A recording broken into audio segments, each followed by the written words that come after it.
शिंदे जे आहेत उपायुक्त मीरा भाईंदर वसई विरार आयुक्तालयाचे त्यांच्यासोबत आपण जाणून घेऊया. सर, काय सांगाल? आता भरतीला कालपासून सुरुवात झालेली आहे, काय तुम्ही केली? मीरा भाईंदर वसई विरार पोलीस आयुक्तालयाची भरती या ठिकाणी सुभाषचंद्र मैदान भाईंदर पश्चिम येथे सुरू आहे. या मैदानामध्ये आपण दररोज 1000 उमेदवार सुरुवातीला काल बोलवले होते आणि आजपासून दररोज आपण 2500 उमेदवारांना बोलवलेलं आहे. एकूण 840 पोलीस शिपाई पदाची भरती आहे.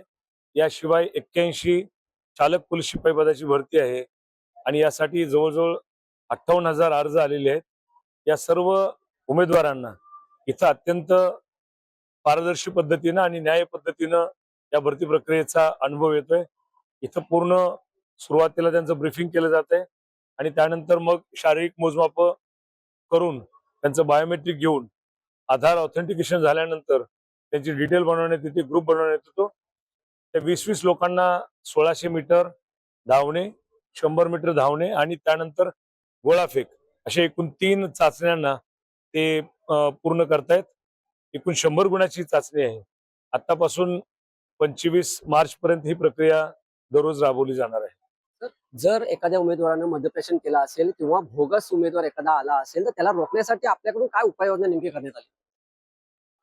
नाही, अशा प्रकारे कोण तोतेगिरी वगैरे करण्याचा जो काही शक्यता आहे त्या शक्यतेच्या अनुषंगाने आपण इथं आधार ऑथेंटिकेशन घेतलेलं आहे.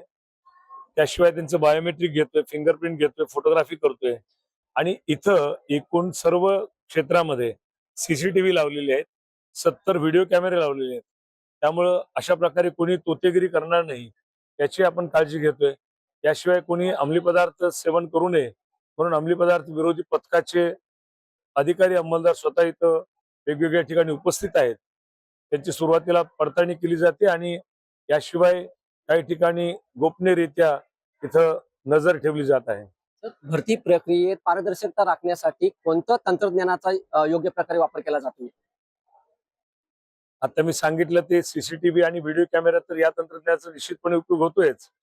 याशिवाय 1600 मीटर धावणे आणि 100 मीटर धावणे यासाठी RFID तंत्रज्ञानाचा उपयोग केला जातोय, जेणेकरून अत्यंत अचूक आणि कार्यक्षम पद्धतीने ही चाचणी घेण्यात येत आहे. तर कधीपर्यंत ही जे उमेदवार येणार आहेत, कधीपर्यंत ही जी प्रक्रिया आहे ती राबवली जाणार? 25 मार्च पर्यंत ही प्रक्रिया इथं चालू राहील. त्यानंतर शारीरिक चाचणीनंतर पुढचा जो टप्पा आहे तो उमेदवारांना नंतर कळवण्यात येईल, जो लेखी चाचणीचा आहे आणि त्यानंतर मग अंतिम कागदपत्र पडताळणी वगैरे पुढचे टप्पे नंतर केले जातील. तर एखाद्या उमेदवाराला काही प्रॉब्लेम असेल, निकालाबद्दल काही प्रॉब्लेम असेल तर त्यासाठी आपल्याकडून काय उपाययोजना केलेली आहे की खिडकी किंवा हेल्पलाईन एखादी उपलब्ध करून देण्यात आलेली आहे? नाही, इथं आपण अपिली अधिकारी नेमलेले आहेत. प्रथम अपिली अधिकारी हे DYSP दर्जाचे, ACP दर्जाचे अधिकारी आहेत.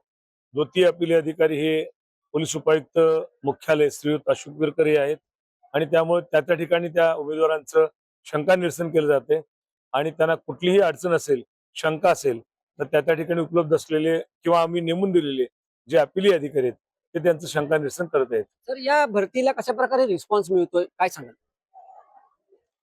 त्याला प्रतिसाद तर खूप मोठ्या प्रमाणावरती मी आता सांगितले की 58,000 उमेदवारांनी अर्ज केलेले आहे. आपल्या समोर हे महत्वाचं आव्हान आहे. या सर्व उमेदवारांची अत्यंत चांगल्या पद्धतीनं, न्याय पद्धतीनं आणि कार्यक्षम पद्धतीनं, योग्य पद्धतीनं आणि अत्यंत पारदर्शी पद्धतीनं ही प्रक्रिया राबवणं हे महत्वाचं कर्तव्य आपल्या समोर आहे. एवढ्या मोठ्या प्रमाणात उमेदवार आलेले आहेत, वेगवेगळ्या जिल्ह्यातून आलेले आहेत. यासाठी तुम्ही सुद्धा मोठ्या प्रमाणात मेहनत घेतलेली आहे. तुम्ही सुद्धा सकाळी 5 वाजल्यापासून मैदानावरती आलेले आहात. कशा प्रकारे तुम्ही मेहनत घेतली, काय सांगा? इथे एकूण 600 अधिकारी अंमलदार कार्यरत आहेत आणि ही सगळं टीम वर्क आहे. यामध्ये DCP हेडक्वार्टर, ACP हेडक्वार्टर सगळे आमचे पोलीस आयुक्तालयामधील सर्व अधिकारी अंमलदार हे मोठ्या संख्येनं इथं नेमलेले आहेत. कारण प्रत्येक इव्हेंटसाठी प्रत्येक टेबलला मनुष्यबळ लागते. या सर्वांना सकाळी 4 वाजता घरून निघावं लागते आणि 5 वाजता इथं मैदानात पोहोचावं लागते. 5 वाजता आमची बरोबर प्रक्रिया सुरू होते आणि 5:30 वाजता उमेदवार आतमध्ये यायला लागतात. 6 वाजता आमची पहिली डिटेल तयार होऊन सुरुवात होते. आमचा उद्देश हाच आहे की सकाळी लवकरात लवकर जेवढी जास्तीत जास्त उमेदवारांची चाचणी पूर्ण करता येईल तेवढं अधिक चांगलं आहे, त्या अनुषंगाने आम्ही प्रयत्नशील आहोत. धन्यवाद सर, टीव्ही 9 बोलल्याबद्दल. हे होते उपायुक्त मीरा भाईंदर वसई विरारचे अपर पोलीस आयुक्त दत्तात्रय शिंदे यांनी स्पष्ट भाषेत सांगितलं की जी प्रक्रिया आहे ती मार्च 25 पर्यंत चालणार आहे आणि मोठ्या प्रमाणात त्याला रिस्पॉन्स सुद्धा मिळत आहे. मी वैभव घाग, टीव्ही 9 मराठी, मीरा भाईंदर.